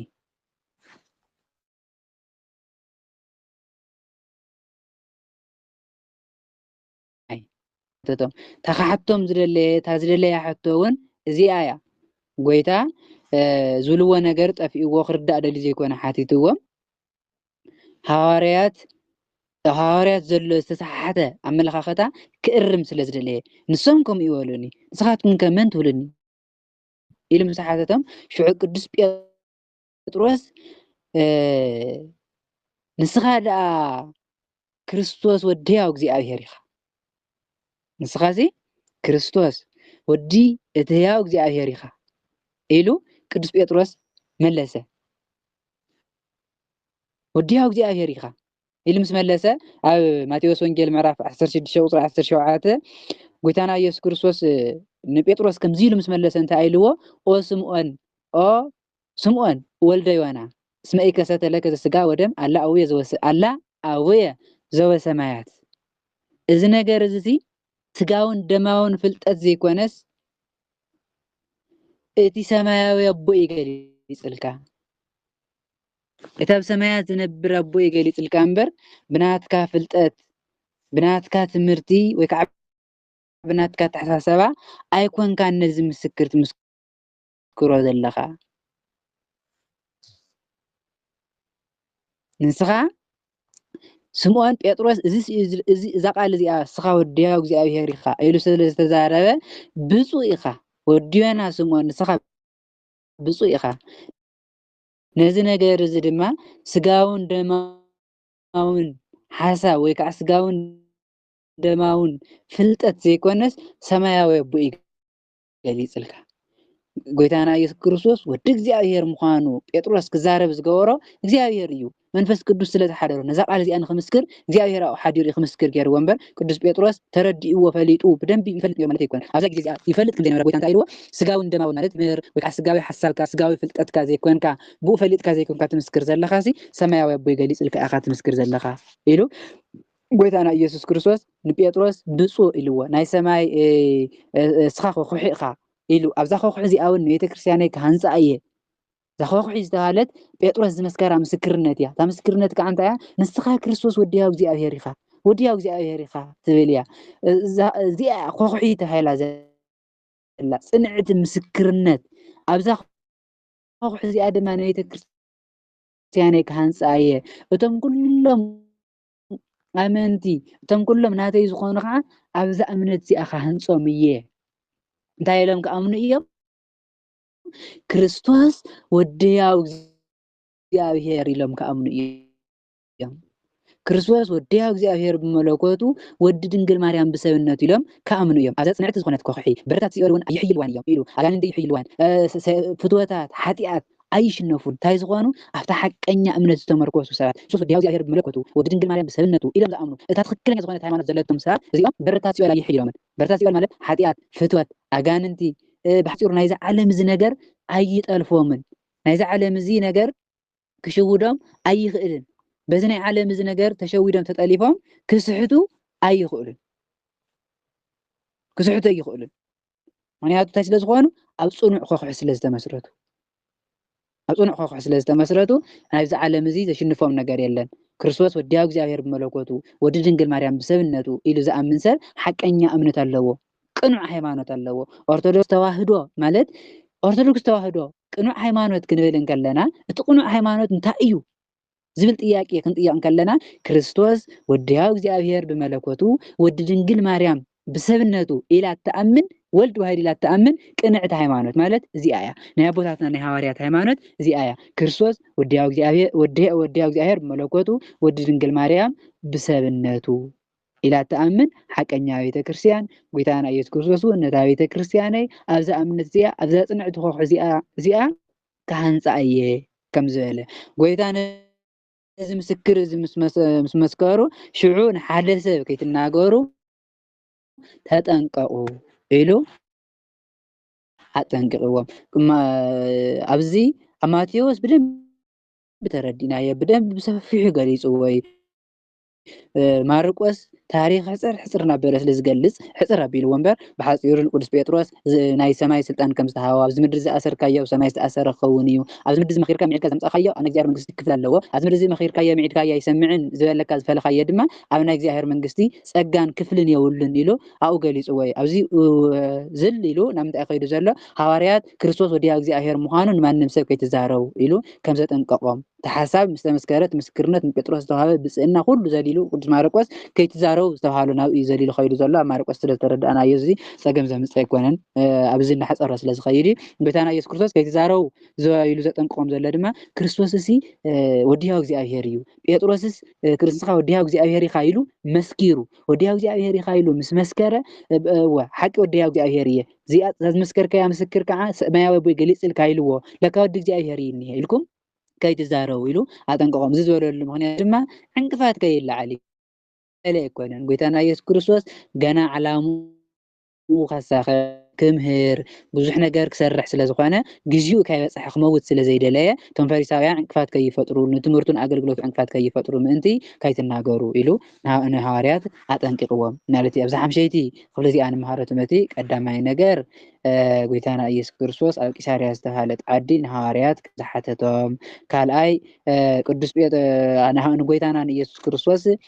ኣብ ኣርባዕተ ቦታ ከፊሎም ከም ዝነበሩ ኣርባዕተ ቦታ ከፊሎም ነይሮም ማለት ዮሃንስ መጥምቅ ዝብልዎ ነይሮም ኤልያስ ዝብልዎ ነይሮም ካብ ነቢያት ሓደ ዝብልዎ ነይሮም ኤርምያስ እውን ዝብልዎ ሰባት ከም ዝነበሩ የተርድአና ማለት እዩ። ጎይታ ንሃዋርያት ዝሓተተሉ ምክንያት ግን ዘይፈልጥ ኮይኑ ዘይኮነስ ሃዋርያት ክፈልጥዎ ዝግብኦም ክግለፀሎም ዝደለየ ነገር ስለ ዘለየ ንስኻትኩም ግና መን ትብሉ ምስ በለ እግዚኣብሔር ኣብ ገሊፁሉ ቅዱስ ጴጥሮስ ንስኻ ወዲያው እግዚኣብሔር ኢኻ ኢሉ ከም ዝመስከረ የተርድአና ሓቀኛ ሃይማኖት ናይ ኣቦታትና ሃዋርያት ሃይማኖት ማለት ክርስቶስ ወዲ ሕያው እግዚኣብሔር ብመለኮቱ ወዲ ድንግል ማርያም ብሰብነቱ ኢሉ ዝኣምን ሰብ ሓቀኛ ክርስቲያን ሓቀኛ እምነት ዘለዎ ቅኑዕ ሃይማኖት ዘለዎ ሰብ ዝበሃል እዛ እምነት እዚኣ ዝሓዘ ከም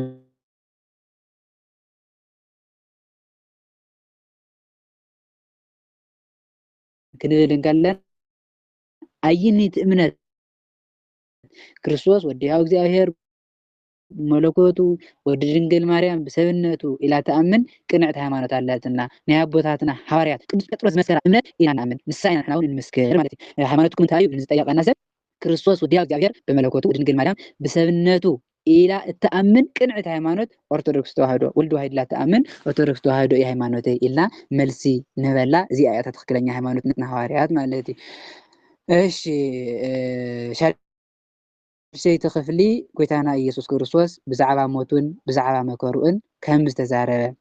ጎይታና ኢየሱስ ክርስቶስ ወዲ ሰብ ኢሉ ወዲ ሰብ ዝብል ዘሎ ንባዕሉ እዩ ጎይታ ማለት እዩ። ብዙሕ መከራ ክቅበል እዩ ብሽማግለታት ህዝብን ብሊቃነ ካህናትን መምሃራን ሕግን ክነዓቅን ክቅተልን እዩ ክነዓቅን ክቅተልን እየ ብሊቃነ ካህናት መምሃራን ሕጊ ብሽማግለታት ዓዲ በዞም ኩሎም ሰባት እዚኣቶም ተናሒቀ ኣሕሊፎም ክውን እዮም ክቅተል እየ ኣብ ሳልሳይ መዓልቲ እውን ክትስእ እየ ኣብ ሳልሳይ መዓልቲ እውን ክትስእ እየ ኢሉ ክምህሮም ጀመረ ብዛዕባ ሞቱ ናብ ፈሪሳውያን መምሃራን ሕጊ ሊቃነ ካህናትን ከም ዝተሓዝ ከም ዝንሕቅዎ ከም ዘዋርድዎ ኣሕሊፎም ከም ዝህብዎ ከም ዝቀትልዎ 3 መዓልትን 3 ለይትን ኣብ መቃብር ፀኒሑ ከም ዝተስእ ድማ ንሃዋርያት ነገሮም ነዚ ነገር ድማ ኣጊዱ ተዛረቦም በቃ ክኸድ እየ ናብ ኢየሩሳሌም ክሕዙኒ እዮም ክመውት እየ ድሕሪኡ ግን 3 መዓልቲ 3 ለይትን ኣብ ምድሪ ኣብ መቃብር ፀኒዐ ክትስእ እየ ኢሉ ብግልፂ ነገሮም ሽዑ ቅዱስ ጴጥሮስ ንጎይታና ንኢየሱስ ክርስቶስ ንበይኑ ኣግልል ኣቢሉ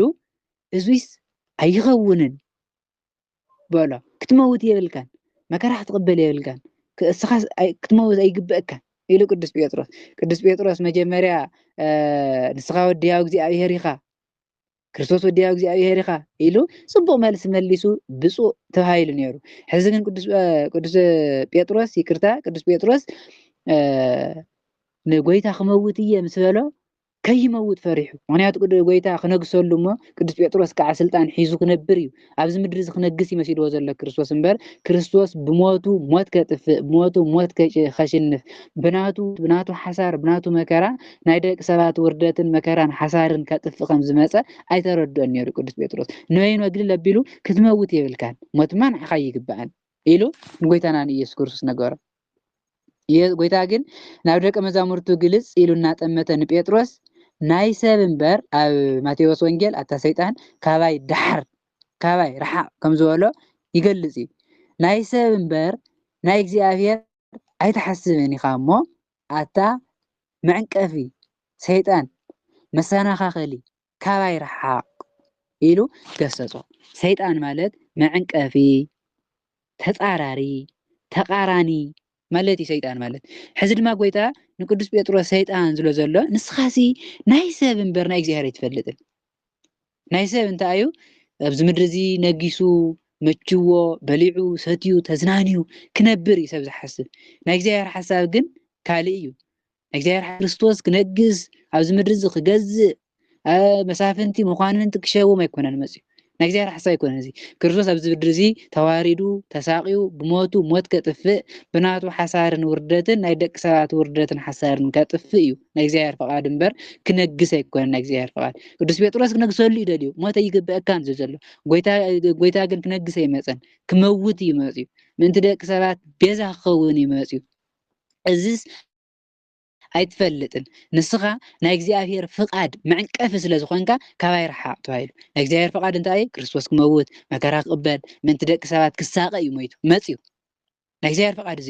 እዚ እዩ እቲ ናይ እግዚአብሔር ፍቃድ ሕዚ ግን ቅዱስ ጴጥሮስ እንታይ ይብሎ ክትመውት የብልካን ስለዝበለ ነቲ ናይ እግዚአብሔር ፍቃድ መዕንቀፊ ስለ ዝኾንካ ንስኻ መዕንቀፊ ኢኻ ናይ ሰይጣን ስራሕ ሰሪሕ ኢኻ ካባይ ረሓቅ ኢሉ ንቅዱስ ጴጥሮስ ገሲጽዎ ቅዱስ ጴጥሮስ መጀመርያ ጽቡቕ ነገር ተዛሪቡ ብፁዕ ተባሂሉ ነይሩ ሕዚ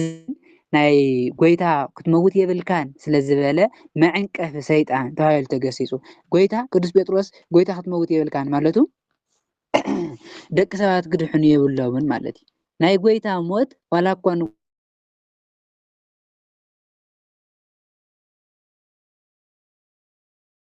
ደቂ ሰባት እውን ዕረፍቲ ይመረኸብናን ነርና ናይ ጎይታ ሞትሲ ንዓና ንደቂ ሰባት ህይወትናን ዕረፍትናን እዩ ሕዚ ቅዱስ ጴጥሮስ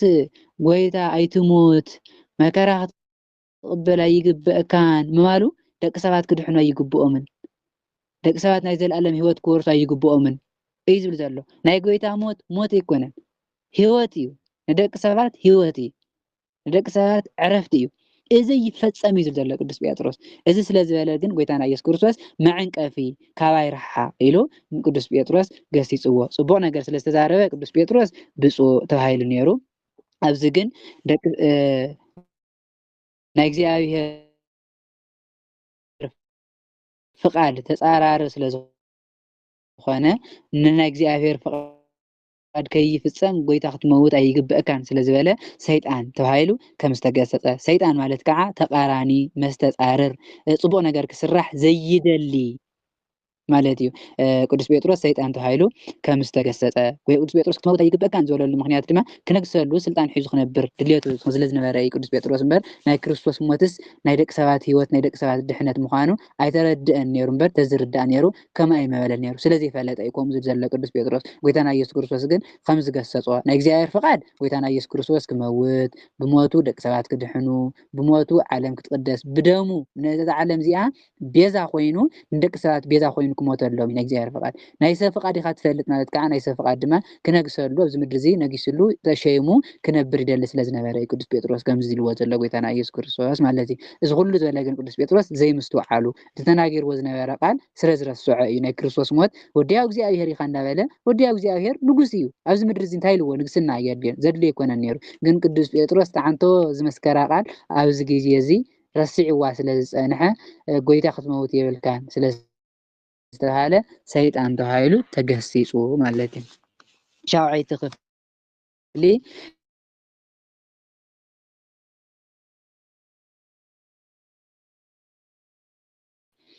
ነቶም ህዝቢ ምስ ደቀ መዛሙርቱ ፀዊዑ ተመኡ ዝነበሩ ምክንያቱ ቅዱስ ጴጥሮስ ክትመውት የብልካን ኢሉ ስለ ተዛረበ ነቶም ህዝብን ነቶም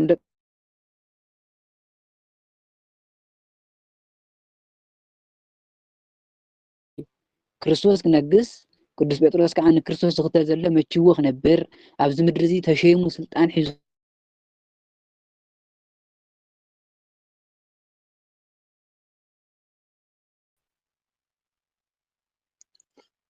ቃለ ሕይወት ይስማዕና ክብሪ መምህርና ኣብ ኩላትና ድዩ ድምፂ أول يسمع ዘሎ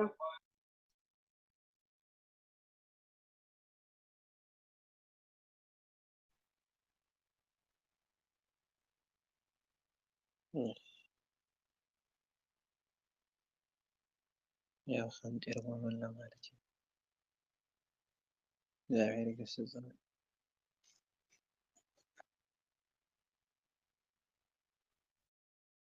ሶርማ ዘለመላ ፋሲ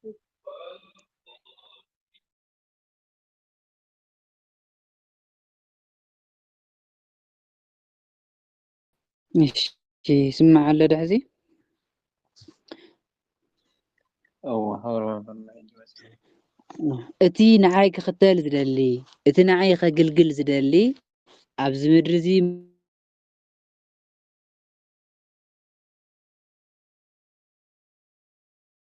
ድሌታት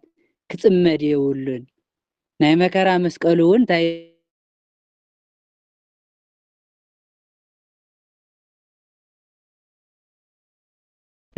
ናተይ ኣገልጋሊ ክኸውን ኣይኽእልን ከም ዝበለ ጎይታ ንርእሱ ይኸዓድ ናይ መከራ መስቀሉ ተሸኪሙ እውን ይከተለኒ እቲ ንህይወቱ ከድሕና ዝደሊ ካጥፍኣ እዩ ንህይወቱ ከድሕን ዝደሊ ካጥፍ እዩ እቲ ንህይወቱ ምእንታይን ምእንቲ ወንጀልን ዘጥፍአ ግና ከድሕና እዩ ብሉ ጎይታና ኢየሱስ ክርስቶስ እቲ ንህይወቱ ከድሕና ዝደሊ ከጥፍኣ እዩ ናይ ዘለዓለም ህይወት ክረክብ ዝደሊ ኣብ ናይ ክርስቶስ መንግስቲ ክነብር ዝደሊ መንግስቲ ሰማያት ወሪሱ ክነብር ዝደሊ ሰብ ንህይወቱ ካጥፍኣ እዩ ማለት ኣብዚ ምድሪ እዚ ክገብር እዩ መከራ ክቕበል እዩ ግፍዒ ክቕበል እዩ ኣብዚ ምድሪ እዚ ንባዕሉ ርእሱ ክሕድ እዩ ኣብዚ ምድሪ እዚ ምንም ከም ዘይብሉ ኣብዚ ምድሪ እዚ ስደተኛ ከም ዝኾነ ንርእሱ ክሕድ እዩ መስቀሉ ተሸኪሙ እውን ክኽተል እዩ ምእንቲ ስም ክርስቶስ ክገብር እዩ መከራ ክቕበል እዩ ምእንቲ ስም ክርስቶስ ክስደድ እዩ ምእንቲ ስም ክርስቶስ ግፍዒ ክቕበል እዩ ክግፋዕ ክፅላእ ክንቀይ እቲ ምእንታይን ምእንቲ ወንጀልን ቃል ክርስቶስ ክሰብኽ ወንጌል ክሰብኽ ወንጌል ከብስር ኢሉ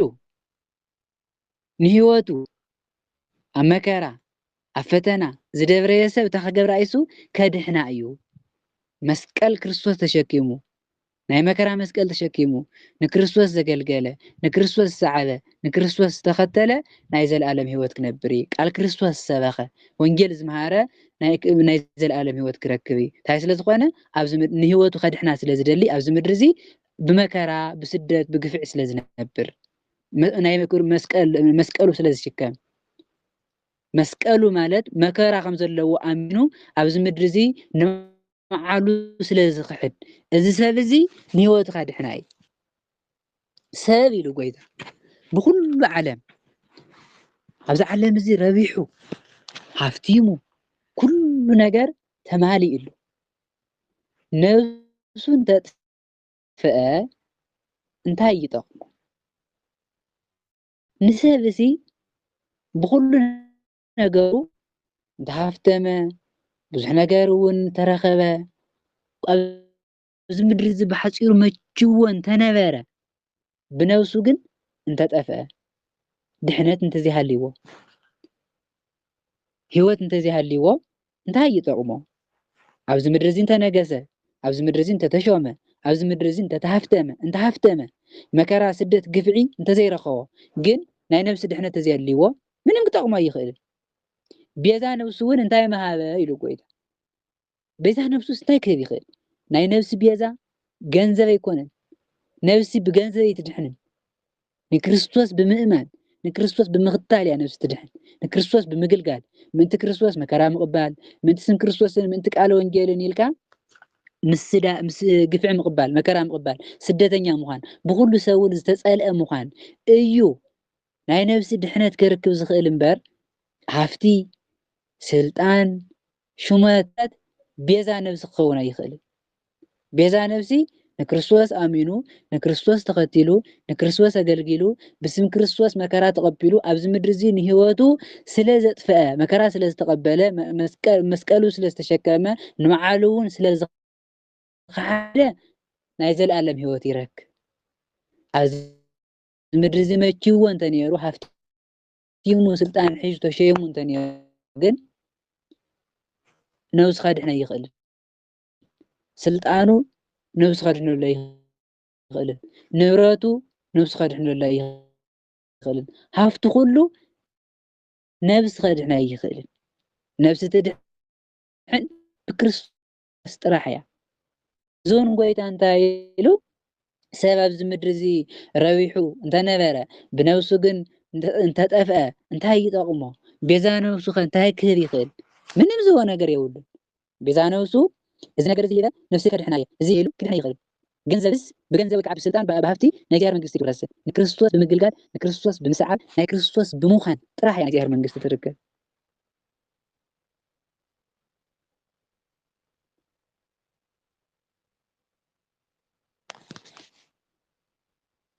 ቤዛ ነፍሲ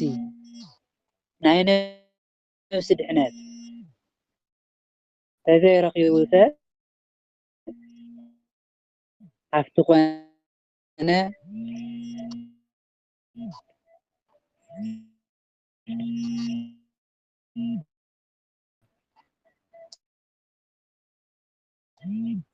ንብረት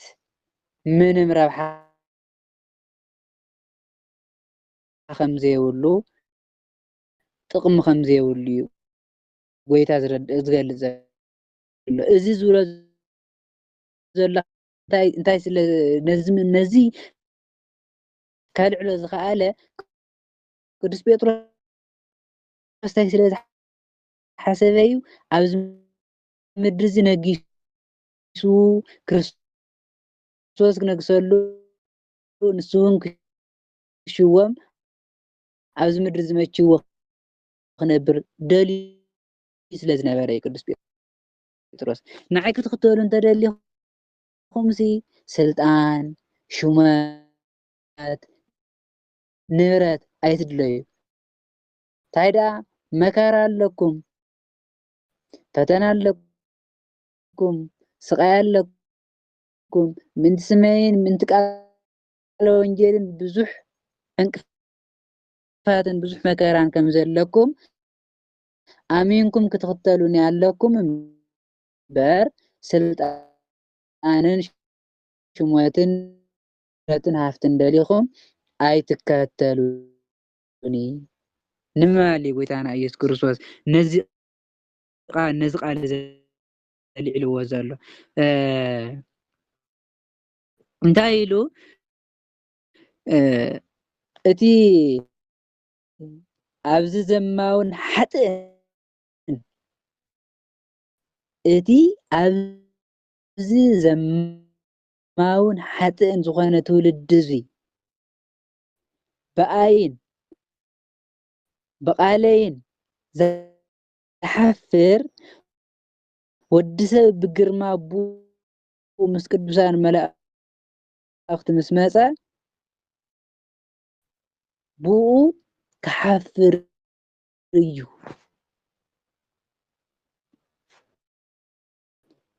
ኣብዚ ምድሪ እዚ ምንቲ ስመይ መከራ ከይትቕበሉ ምንቲ ስመይ ከይትግፍዑ ምንቲ ስመይ እውን ስደት ከይገጥመኩም ፈሪሕኩም ኣብዚ ዘማውን ዓማፅን ዝኾነ ትውልዲ እዚ ኣብዚ ናይ ዓለም እዚ ትውልዲ እዚ ኣብዚ ናይዚ ዓለም እዚ ህዝቢ እዚ ምንቲ ስመይ ምምስካር እንተሓዲኩም ቃለይ ምንጋር እንተሓዲኩም ቃለይ እንድሕር ዘይሰቢኹም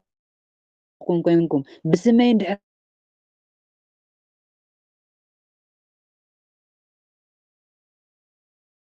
ክርስቶስ ከምዚ ዝብሎም ዘሎ ኣብዛ ሻውዒቲ ክፍሊ እዚኣ ንመሃሮ ትምህርቲ ቀዳማይ ነገር ንጎይታና ንኢየሱስ ክርስቶስ ከገልግል ዝደሊ ንዑ ክኽተል ዝደሊ ሰብ ክፈልጦም ዝግብኦም ነገራት ኣለዉ ቀዳማይ ነገር ንርእሱ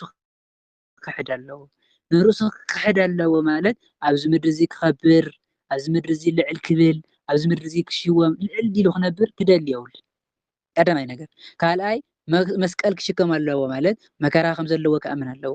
መከራ ክቅበል ከም ዘለዎ ብስምንቲ ስም ክርስቶስ ምንቲ ቃል ወንጌል መከራ ከም ዝቅበል ክኣምን ኣለዎ ንክርስቶስ ምኽታል ንክርስቶስ ምግልጋል ቀሊል ኣይኮነን ብዙሕ ፈተና ኣለዎ ብዙሕ ግፍዕ ኣለዎ ጎይታ ምንቲ ሰይሲ ብሕዋትኩም ብኣዝማድኩም ብኩሉ ዝተጸላኣኹም ክትኮኑ ኢኹም ኢሉ ንክርስቶስ ምእማን ቃል ወንጌል ምስባኽ ከቢድ ካብ ቤተሰብካ ካብ ሕዋትካ ካብ ውልድካ ካብ ኩሉ ዝፈሊ እዚ ግና ጎይታ ከም ዝበሎ ካብ ውሉዱ ካብ ወዱ ወይ ከዓ ካብ ጓሉ ልፁ ንዓይ ዝፈቱ ተኮይኑ ንዓይ ከገልግለና ይኽእልን ካብ ኣዲኡ ወይ ከዓ ካባይ ግን ኣዲኡ ነቡን ኣብ ልፁ ዝፈቱ እንተኮይኑ እውን ንዓይ ከገልግላ ይኽእልን ከም ዝበሎ ናይ ክርስቶስ ኣገልጋሊ ዝኾነ ሓደ ክርስቶስ ጥራሕ ክስዕብ ከም ዘለዎ ንክርስቶስ ጥራሕ ከገልግል ከም ዘለዎ ፈሊጡ ንክርስቶስ ክኽተል እንከሎ ከዓ እዘን ነገራት እዚኣተን ከም ዘለዋ ክፈልጥ ኣለዎ ንርእሱ ክሕድ ኣለዎ መከራ ከም ዘለዎ እውን ክፈልጥ ኣለዎ እቲ ንህይወቱ ከድሕና ዝደሊ ካጥፋኣ እዩ ማለት ከዓ ኣብዚ ምድሪ እዚ ምንቲ ስም ክርስቶስ ምንቲ ቃል ወንጌል መከራ ስለ ዝቅበል ስደት ስለ ዘለዎ ዕንቅፋት ስለ ዘለዎ ብዙሕ ፈተናታት ስለ ዘለዎ ኣብዚ ምድሪ እዚ መከራ እንድሕር ተቐቢሉ ኮይኑ ከዓ ንህይወቱ እንታይ ክገብራ እዩ ካድሕና እዩ ኢሉ ጎይታና ኢየሱስ ክርስቶስ መከራ ከም ዘለኩም ፍለጡ እዩ ዝብሎም ዘሎ እዚ እውን ንክርስቶስ ዝኣምን ሰብ ኣብዚ ምድሪ እዚ ርእሱ ልዕል ከብል ክደሊ የብሉን ብሓፂሩ ርእሱ ትሕት ከብል ኣለዎ ልዕልና ክደሊ የብሉን ርእሱ ክሕድ ኣለዎ ንክርስቶስ ድማ ከገልግል ኣለዎ ሳልሳይ ሰብ ኢሉ ጎይታ ኣብዚ ዓለም እዚ እንተረብዐ እንተሃፍተመ ብዙሕ ነገር እውን እንተሃለዎ ብነብሱ ግን እንተጠፍአ እንታይ ክጠቕሞ ይኽእል ኢሉ ሕና ኣብዚ ክነስተውዕሎ ዝግባእ ሓደ ዓብዪ ነገር ኣሎ ኣብዚ ምድሪ እዚ እንተሃፍተምና እንተመቸወና ብዙሕ ነገር እንተሃለወና ናይ ነብሲ ድሕነት እንተሃሊና ግን ከንቱ እዩ ሃፍትና ምንም ክገብር ኣይኽእልን ከድሕነና ኣይኽእልን ካብ ናይ እግዚኣብሔር ፍርዲ ከድሕነና ኣይኽእልን እዚ ክብል እንከሎ ግን ናይ እግዚኣብሔር ሰብ ኮይኑ ናይ ክርስቶስ ኣገልጋሊ ኮይኑስ ክፍትን የብሉን ማለት ኣይኮነን ክነስተውዕሎ ዝግባእ ብነብሱ ጠፊኡ ሃፍቲ እንተሰብሰበ እንታይ ይገብረሉ እዩ ዝብል ዘሎ እምበር ብነብሱ እንተድሕኑ እግዚኣብሔር ዝዓደሎ እግዚኣብሔር ዝባረኮ ሃፍቲ እውን እንተሂብዎ ፅቡቅ እዩ ሃፍቲ የገልግለሉ ሃፍቲ እውን እግዚኣብሔር ከም ዝሃቦ ኣሚኑ ፅቡቅ ነገር ይሰርሐሉ ጎይታ ዝብል ዘሎ ግን ኣብዚ ምድሪ እዚ እንተመቸዎ ብነብሱ ግን እንተጠፍአ ሃፍቱ ሲ ቤዛ ክኾኑ ኣይኽእልን እዩ ዝብል ዘሎ እምበር ሃፍቲ ክርስትያንስ ሃፍተይ ይግብአኩምን ክትፍቱ ገንዘብ እውን ክትስብስቡ የብልኩም ማለት ኣይኮነን በርግፅ ገንዘብ ክንፍትምን ክንስብስብን ከለና ንእግዚኣብሔር ክነግልግለሉ ነዳያን ክንምፅውተሉ ብሓፂሩ እቲ ሃፍቲ ካብ እግዚኣብሔር ከም ዝተዋሃበና ኣሚንና ንእግዚኣብሔር ክነግልግለሉ ኣግባቢ ፅቡቅ እዩ ሲኢልና ድሕር ካብ ናይ ነብሲ ድሕነት ዘይንረክበሉ ካብ ናይ እግዚኣብሔር መንግስቲ ዘጥፍአና ድሕር ኮይኑ ግና ከንቱ ከም ዝኾነ እዩ ዘርድአና ገንዘብ ቤዛ ነብሲ ክኸውን ኣይኽእልን ቤዛ ነብሲ ክርስቶስ እምበር ንክርስቶስ ምግልጋል እዩ ቤዛ ነብሲ ክርከብ ዝከኣል እምበር ብገንዘብካ ብሃፍትኻ ቤዛ ነብሲ ክርከብ ከም ዘይከኣል እያ ተርድአና ማለት እዩ ኣብ ቅድሚ ኣብዚ ዓማፅን ዘማውን ዝኾነ ሰብ ዝሓፈረኒ ኣነ ከዓ ካሕፍሮ እየ ማለት ድማ ኣብዚ ናይ ክርስቶስ ቃል ዘይመሃረ ናይ ክርስቶስ ቃል ዘይሰበኸ ክርስቶስ ኣገልገልካንን ኣይመሃርካንን ኢሉ ናብ ናይ ዘለኣለም ፍርዲ ከም ዘእትዎ እያ ተርድአና የርድአናና ኣብዚ كوران حوات كنستوعب على زكبا برجز كان እግዚአብሔር መንግስቲ ዘውፅአና ነገር ክንሰርሕ ከም ዘይብልና ንክርስቶስ ኣምላኽና ክንስዕብ ከለና ብዙ ነገር ኣለና እንቅፋት ፈተና መከራ ስደት ኣሎ እዚ ሁሉ ኣሚና ክንከተል ኣለና ኣብዚ ምድሪ እውን መኪና ክንነብር ኢና ኢልና ክሓስብ የብልና እዛ ምድሪ እዚኣ ግዝያዊት እያ ዓድና ኣይኮነት ናብዚ ምድሪ ንሕና ስደተኛታት ኢና ልክ ዓዲ ኣይኮንና ዓድና መንግስተ ሰማያት ዓድና ኣብ ሰማይ እዩ ኣብ ናይ እግዚአብሔር መንግስቲ ዘለኣለማዊ ቤትና እምበር ኣብዚ ምድሪ እዚ ስደተኛታት ኢና ብሰንኪ ናይ ኣቦና ኣዳም ስሕተት ኩላትና ናብዚ ምድሪ እዚ ስደተኛታት ኮይና ኣና መፂና እምበር ቦታና ኣይኮን ኣብዚ ምድሪ እዚ ኣንተ ፀኒሕና 70 60 ሕልፍ እንተይሉ ድማ ናብ 80 ካብዚ ዘለፀ ዕድመ ፀንሕ ሰብ የለን ነዛ ዕድመና እዚኣ ነዘን 60 70 80 ዕድመና ኢልና ግን ካብ እግዚአብሔር መንግስቲ ዘውፅአና ነገር ክንሰርሕ የብልና ምክንያቱ እቲ ናይ ዘለኣለም ሂወትና ንነብረሉ ቦታ ክንዝክር ኣለና ኣብ ናይ እግዚአብሔር መንግስቲ ክንነብር እንተኮይና ኣብዚ ምድሪ እዚ ንክርስቶስ ኣምላኽና ክነገልግሎ ኣለና ምንቲ ናይ ክርስቶስ ኢልና ከዓ ብዙሕ መከራ ክንቅበል ኣለና ብዙሕ ዕድመ ክንቅበል ኣለና ንክርስቶስ ኣምላኽና ብሓፂሩ ክነገልግሎ ኣለና ካብ ናይ እግዚአብሔር መንግስቲ ከይንወፅእ ምእንቲ ማለት እዩ ነዛ ግዝያዊት ነዛ ዝተሰደድናላ ዓዲ ኣብዚ ምድሪ እዚ መኪና ክንነብር ኢና ናይ ዘለኣለም ሂወትና ምእንቲ ከይንስእን ክነስተውዕል ኣለና ኣብዚ ምድሪ እዚ ንሂወትና ክነድሕና እንድሕር ደሊና ንሂወትና እንታይ ክንገብር ኣለና ማለት እዩ መከራ ክንቅበል ኣለና ምንቲ ስም ክርስቶስ እውን ትሕት ኢልና ክንነብር ከም ዘለና እያ ተርድአና ማለት እዩ